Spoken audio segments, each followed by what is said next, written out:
Pour cette deuxième vidéo de la soirée, je voudrais parler justement de la transmutation sexuelle. Donc si tu me connais pas, je m'appelle Thomas Mayer-Chéré et je parle beaucoup de thèmes de masculinité, d'orientation féminine, de sexualité, des femmes aussi. Je me considère comme pas mal connaisseur en théorie de la psyché féminine.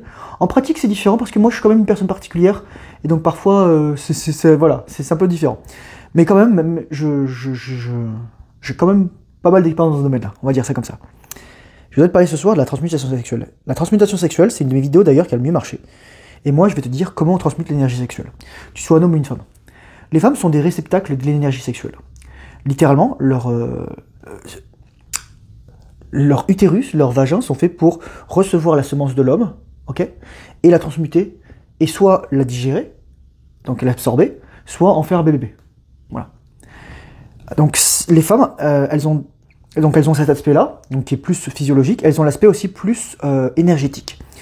Deux façons que les femmes ont de gérer l'énergie sexuelle et de transmuter, je vais en parler au début, ensuite je parlerai des hommes, c'est que les femmes, elles transmutent l'énergie sexuelle en cultivant leur désir. Mais attention, parce que la plupart des femmes, moi je connaissais des femmes qui, à force de se masturber avec des jouets ou avec on va dire de manière compulsive, elles perdaient leur sensibilité d'être stimulées par un homme, elles perdaient la capacité à avoir des orgasmes, elles perdaient la capacité à ressentir. Et donc c'est dangereux. Donc le but, c'est comme un homme en fait, c'est pas de se masturber parce qu'on a envie. Beaucoup de femmes ne sont pas arrivées au stade de femme avec un grand F, mais sont au stade de femme avec un petit F, voire de femelle, dire que dès qu'elles ont une émotion, elles agissent dessus. Dès qu'elles ont envie de se masturber, elles vont se masturber. Parce qu'elles disent, j'ai rien à perdre. Mais il y a un cocktail de neurotransmetteurs qui varie, qui n'est pas le même lorsque tu as un orgasme seul et lorsque tu as un orgasme avec quelqu'un.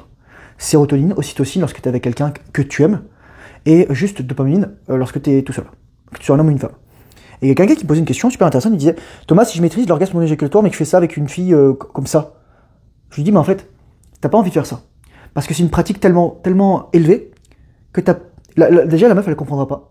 En plus, tu peux pas échanger ton énergie avec n'importe qui. Ça aussi, je parle souvent de l'aura, etc. C'est que il y a beaucoup trop de femmes, parce que c'est beaucoup plus facile pour les femmes en général que pour les hommes, d'avoir un coup d'un soir, un partenaire, et juste de dire, ok, je vais reprendre l'énergie. Mais là, en fait, tu la transmutes pas, tu la dilapides. Donc la troisième façon qu'ont les femmes de le faire, ça, c'est à travers, et c'est ma transition avec les hommes, c'est la dimension créative, c'est la dimension assumer sa féminité. Et pour les hommes, ça va être dans l'action. Pour les femmes, ça va être plutôt dans le yin. Il y a beaucoup de femmes qui font ça, qui, dès qu'elles acceptent leur sexualité, dès qu'elles acceptent leur désir, elles se transmutent. Je parle souvent de Daniel Plomenbaum, femme désirée, femme désirante. Je ferai une vidéo dessus. Je pense aussi à Karine Champagne, qui a fait une masterclass sur la sexualité. Et en fait, elle parlait du dire que, mais le sexe, on a tellement vilifié ça, à travers pas le christianisme, à travers la liturgie et je dirais aussi l'église. Et c'est pas la même chose. Hein. Moi, je distingue tout ça. D'ailleurs, je vais juste parler d'un truc. J'avais lu un article super intéressant récemment. C'est qu'en fait, c'est beaucoup de choses que dit Jésus. En fait, c'est des choses qu'on retrouve dans le Bhagavad Gita. Par exemple, il y a une parabole où en fait, c'est la fusion de deux paraboles qui sont dans le Bhagavad Gita. Parce qu'en fait, on connaît pas l'histoire de Jésus entre 12 et 30 ans. Et ben, apparemment, il serait parti en Perse, en Inde, voire au Tibet et en Chine pour ramener tout ça, en fait. Et moi, je trouve qu'en fait, Jésus, c'est la synthèse de Socrate et de Bouddha. Et je vous sors pas de ces mots comme ça. Il y a deux personnes qui parlaient de ça. D'abord, Karl Jaspers, qui avait littéralement écrit deux ouvrages. Donc, il a écrit Jésus, Socrate, Bouddha. Et ensuite, il avait écrit Plotin, Platon, Aristote ou Saint-Augustin. Un truc comme ça, je sais plus quoi. Et d'ailleurs, Frédéric Lenoir a repris le titre du premier livre de Karl Jaspers, Jésus, Socrate, Jésus, Bouddha. Voilà. Bouddha, Socrate, Jésus, dans l'ordre chronologique. Littéralement, il y a un syncrétisme qui a été fait. C'est des syncrétismes sur syncrétisme sur syncrétisme. Et c'est pour ça que, malheureusement, il y a beaucoup de choses qui sont pas claires à ce niveau-là. Je vais pas rentrer dans la théologie, tout ça, mais voilà. Mais ce que je veux dire par là, c'est que, souvent, ce qu'on croit, c'est pas ce qu'on croit. Et par exemple, je parle de la rétention séminale, je parle de l'énergie sexuelle, etc. Je vais revenir sur le sujet de la vidéo. Donc les hommes, comment ils vont transmuter l'énergie sexuelle? Je disais, la première étape, déjà, c'est comprendre que l'énergie sexuelle, t'es pas une femme. T'es pas une gonzesse, t'es pas une femelle.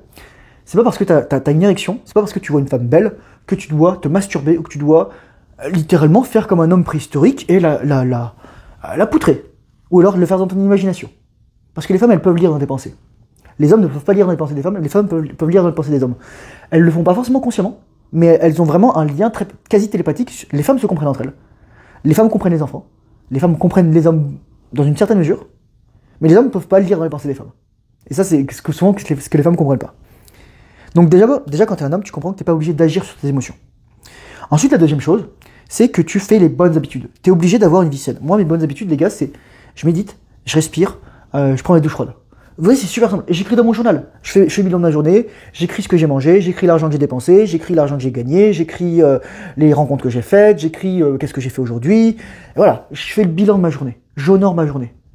Et parfois aussi une petite prière tranquillement. Et je pense que ça peut aider énormément. J'avais fait une vidéo, et je ferai une vidéo, je pense, sur la prière. Je rajouterai un module, je pense, aussi dans ma formation sur la prière. Et donc la deuxième étape ensuite de la transmutation sexuelle pour les hommes, c'est pas seulement les bonnes habitudes, parce que les bonnes habitudes, tu vois, tu peux faire le poirier, tu peux faire les trucs, mais ça c'est la base. C'est-à-dire que je dis pas que tu vas forcément relapse, mais tu vas être confronté à un plateau. Je voulais faire une autre vidéo, mais là j'en parlerai ici. Je vais voir comment ça va se goupiller, peut-être que je ferai une autre vidéo à part. C'est que le désir sexuel, c'est avant tout un désir de créer la vie. Ok ? Donc l'énergie sexuelle, c'est une énergie de création.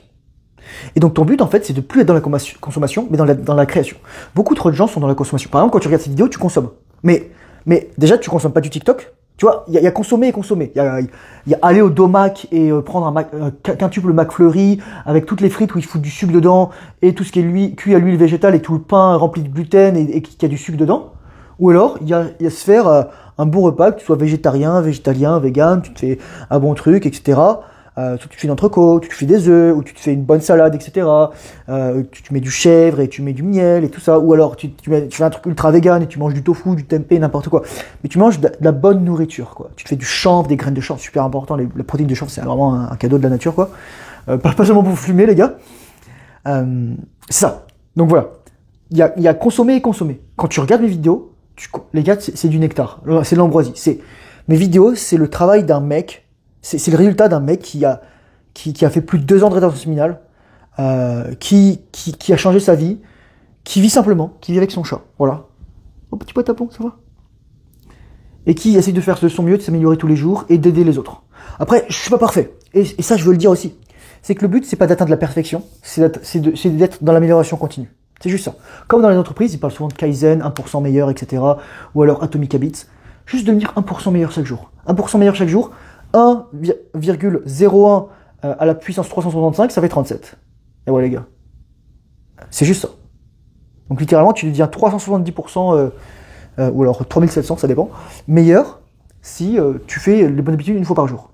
Pendant un an. Vous vous rendez compte les gars ? C'est un truc de ouf. Putain, mon dieu, j'ai une crampe au mollet droit. Je pense que je vais me faire masser, je vais prendre rendez-vous.